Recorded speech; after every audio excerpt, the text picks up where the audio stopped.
Adrien Jeanne, bonjour. Bonjour Brice. Et votre invité, Michel-Édouard Leclerc. Bonjour Michel-Édouard Leclerc. Bonjour, bonjour à tous. 2025, nouvelle année et des prix que l'on espère contenus. Alors vous allez nous dire à quoi doit-on s'attendre cette année? On est en pleine période de négociation entre la distribution, vous et les industriels. Hausse, baisse, stabilité, que paierons-nous? Des baisses, on va aller en chercher. On va aller en chercher avec C'est une les gros. promesse. C'est une promesse. On n'en a pas trop fait la communication, mais si ça a bien marché chez Leclerc à la fin de l'année, c'est parce qu'on en a déjà ramené pas mal sur le marché international. Il y a eu près de 5000 articles en baisse et c'est ce qui explique que Leclerc a fait un carton en fin Ça a d'année. déjà baissé, ça va continuer. Alors sur quoi? Mais, Sur quoi et dans mais quelle c'est des proportion? petites baisses, tu vois, c'est pas spectaculaire. On ne va pas revenir à 20% de moins comme au début du Covid. Au prix d'avant le Covid et la guerre en Ukraine. Mais enfin, toutes les grandes marques nationales qui ont triché, qui avaient dit c'est à cause de la hausse du cours du cacao, du café, qui avaient pris des 20% sur les pâtes, sur l'huile de tournesol. Vous vous rappelez, on en avait parlé beaucoup. Mais alors, donnez-nous des exemples. Quels produits vont baisser Voilà, et dans quel les montant? produits dont je viens, qui ont tous, sur lesquels ils ont spéculé. On les revoit, on revoit toutes les multinationales, on a 2 mois pour les revoir et on leur dit, voilà, vous avez tapé le portefeuille des consommateurs, vous avez perdu des parts de marché, messieurs les industriels, au profit des marques de distributeurs. Si vous voulez reconquérir le cœur des consommateurs, il nous faut des baisses sonnantes et trébuchantes. De menaces aussi que vous leur adressez. Il y a quelques jours, votre collègue d'Intermarché, Thierry Cotillard, lui, il parlait d'industriels presque irresponsables. Est-ce que c'est ce que vous voyez dans les négociations commerciales avec des industriels qui demandent des hausses, pas des baisses? Oui. Alors, en moyenne, les PME sont les petites et moyennes entreprises. Elles ont des hausses de coûts d'énergie, de coûts de normes, d'exploitation. C'est fait 2-3%. On saura se les avaler dans nos marges. Mais les grandes entreprises multinationales pour lesquelles nous ne pesons pas très cher, Leclerc, c'est 4% du chiffre d'affaires de Nestlé Monde, alors qu'on est le premier distributeur français, il faut voir. Donc là, ça fight, quoi. Donc, pour bien comprendre, sur les petites entreprises, vous nous dites, nous, on va rogner sur nos marges, donc il n'y aura pas de conséquences pour le consommateur. Oui. En revanche, sur les grosses, il y aura donc des hausses de prix. Sur les hausses, on va chercher des baisses de prix. On va chercher des baisses de prix. Vous dites à l'instant que les industriels, eux, veulent plus. Ils veulent plus. Parce que c'est une négo, c'est à la Trump. Trump, il veut tout, le Groenland, le Panama, etc. Les grandes multinationales, elles veulent tout. Elles ont des actionnaires qui ont faim. Mais nous, on leur dit, l'économie est au service du consommateur et pas l'inverse. Donc, on va aller chercher des baisses. Et vous pourriez aussi ne plus commercialiser ces produits? Absolument. Absolument. Ça fait partie des menaces. Ça fait partie de la négociation. Il y a des groupes français avec lesquels là, vous êtes en discussion là. En fait, on met en scène une négo et je ne vais pas vous dire à quel but on veut atteindre. On veut vraiment avoir des baisses, mais c'est évident que tout augmente, mon bon monsieur. Et donc, depuis... Alors, les carburants, l'énergie, ils ne peuvent plus trop se retrancher derrière ça. Il y a les cours des matières premières, mais enfin bon, une grande multinationale n'achète pas toujours au plus haut du cours du chocolat ou du café. Est-ce qu'on doit s'attendre, Michel-Édouard Leclerc, sur certains produits, vu les hausses de cours, il y a eu le beurre, le café, le jus d'orange, y compris à des changements de recettes sur les jus de fruits, ça existe déjà, il y a déjà des jus d'orange qui sont coupés avec d'autres fruits. Adrien, tout ça c'est marginal.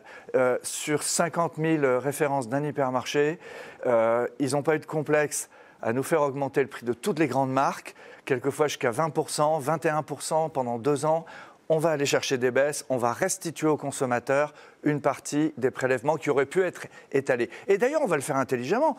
On va leur dire, vous avez perdu 5-6 points de part de marché, on va vous proposer d'étaler vos hausses quand vous aurez des hausses. Et de toute façon, vous allez les justifier. Parce que souvent, les grandes multinationales disent que c'est parce qu'ils ont payé plus cher les produits agricoles, mais ça, c'est Tintin. Donc maintenant, on va faire des contrats tripartites. Il y aura les producteurs à la table de négociation, il y aura les industriels de la transformation, et puis on verra s'ils disent vrai ou s'ils disent pas vrai. Vous dites c'est Tintin. Les agriculteurs, ils sont reçus aujourd'hui à Matignon, précisément, par le Premier ministre, les syndicats les uns à la suite des autres, parce qu'ils veulent plus de revenus. Vous leur dites quoi? On pourra absorber cette demande de revenus supplémentaires et mieux les rémunérer? Je pense que pour qu'ils aient plus de revenus, il faut qu'ils soient associés au contrat avec les industriels avant que nous, on discute avec les industriels. Comme ça, ils seront garantis, en tout cas, ils auront de la visibilité sur ce qu'ils vendent.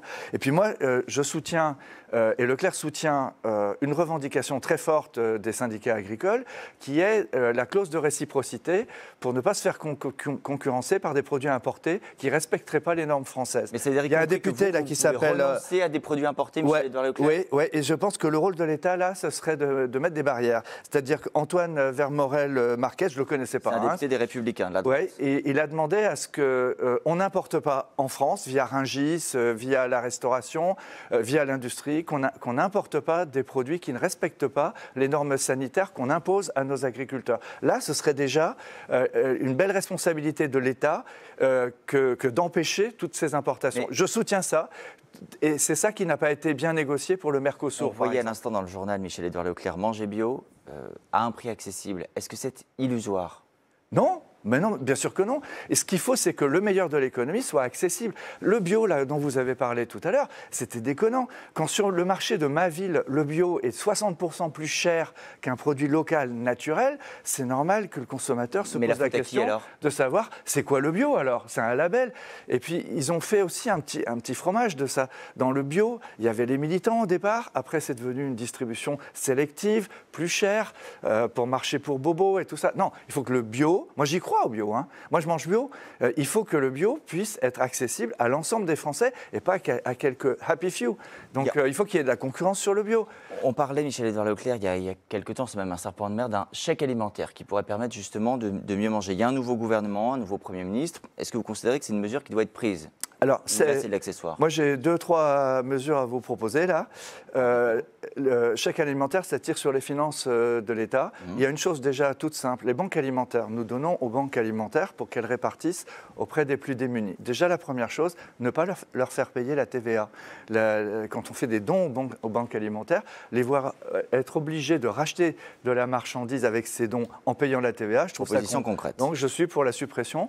Je relaye le président des banques alimentaires qui demande la suppression de la TVA quand la banque alimentaire doit racheter pour les plus démunis. La deuxième chose, il n'y a pas que la bouffe dans la vie, il y a les problèmes de santé.